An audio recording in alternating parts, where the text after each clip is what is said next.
Now Paytm का stock जो है वो इस वीक बहुत ही न्यूज़ में है।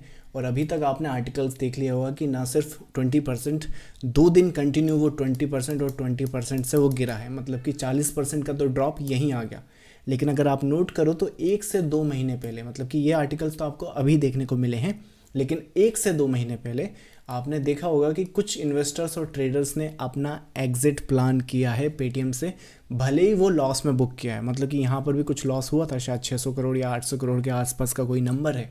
लेकिन अगर आप देखो पेटीएम के चार्ट को आज, तो आपको देखने को मिलेगा कि कई बार लॉस बुक करना कितना इंपॉर्टेंट है। अगर नहीं करोगे, अगर यहाँ पे लॉस नहीं बुक करोगे तो यहाँ करना पड़ेगा। तो किस तरह से इसे एनालाइज कर सकते हो और किस तरह से मार्केट की जो मूवमेंट है, अगर आप उसे वेव्स की फॉर्मेशन में समझोगे, तो इस वीडियो में डिस्कस करेंगे कि रिटेल ट्रेडर भी किस तरह से मार्केट की जो अंडरस्टैंडिंग है वो इस लेवल पे ला सकता है कि आपकी भी जो एग्जिट हो या एंट्री हो, इस तरह से प्लान की जाए कि आप इस तरह से एंटिसिपेट कर सके कि मार्केट किस डायरेक्शन में या किस तरह की फॉर्मेशन वहाँ पर ले रहा है। अगर फॉर्मेशन की बात करें, पैटर्न्स की बात करें, तो आपको थोड़ा सा बेसिक नॉलेज वेव एनालिसिस के बारे में होना चाहिए। अगर ये वीडियो आप पहली बार वेव एनालिसिस के बारे में देख रहे हो तो थोड़ा सा डिफिकल्ट होगा। तो इस चैनल पे कुछ प्लेलिस्ट अवेलेबल हैं, आप चाहें तो वो चेकआउट कर सकते हैं। लेकिन अगर आपको बेसिक नॉलेज भी है वेव एनालिसिस के बारे में, तो आप जानते हैं कि मार्केट मूव करता है एक फेज़ में और उसके बाद करेक्ट करता है और उसके बाद नेक्स्ट मूव प्रोड्यूस करता है depending on the first wave scenarios. Now anticipation wise Paytm में उल्टा है। यहाँ पर जो पहला मूव है वो ये है और उसका जो एंड पॉइंट है वो आपको यहाँ पर देखने को मिलेगा। अब इस एंड पॉइंट में आप देखोगे कि ये जो साइकिल है वो एक नया साइकिल है और वो यहाँ से स्टार्ट हुआ है। फेज़ की बात करें तो इस करेक्शन फेज़ में होते हैं और इसमें देखो कि एक नेचुरल प्रोसेस क्या होती है किसी भी वेव की। अगर बेसिक फॉर्मेशन भी समझते हो तो 5 वेव की फॉर्मेशन होगी।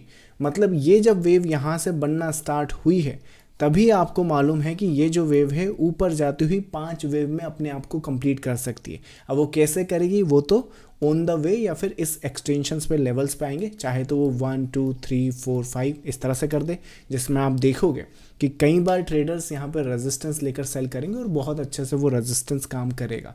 लेकिन इस केस में क्या, यहाँ पर क्या हुआ है, यहाँ पर ट्रेडर्स ने ऐसे रेजिस्टेंस समझ के अगर सेल करने की कोशिश की है तो एक्चुअली तो उनका स्टॉप लॉस एक नहीं कितनी बार गया। और जब वो या तो आपकी कैपिटल वहाँ ख़त्म हो गई है या फिर अब आपको पता नहीं कि ये मार्केट या तो सीधा ही ऊपर जा रहा है। लेकिन जब आप देखोगे कि सीधा ही एक जो मूवमेंट है वो नीचे आ जाता है, वो इसलिए कि अगर आप इस वेव को कैलकुलेट करोगे तो 1 2 3 में सेल करोगे तो फिफ्थ तो आए गई।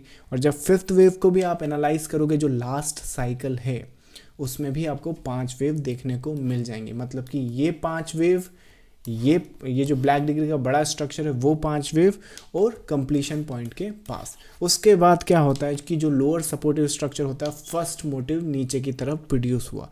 वॉरेन बफे का भी एग्जिट यहाँ पर नहीं है, वॉरेन बफे का एग्जिट यहाँ पर है।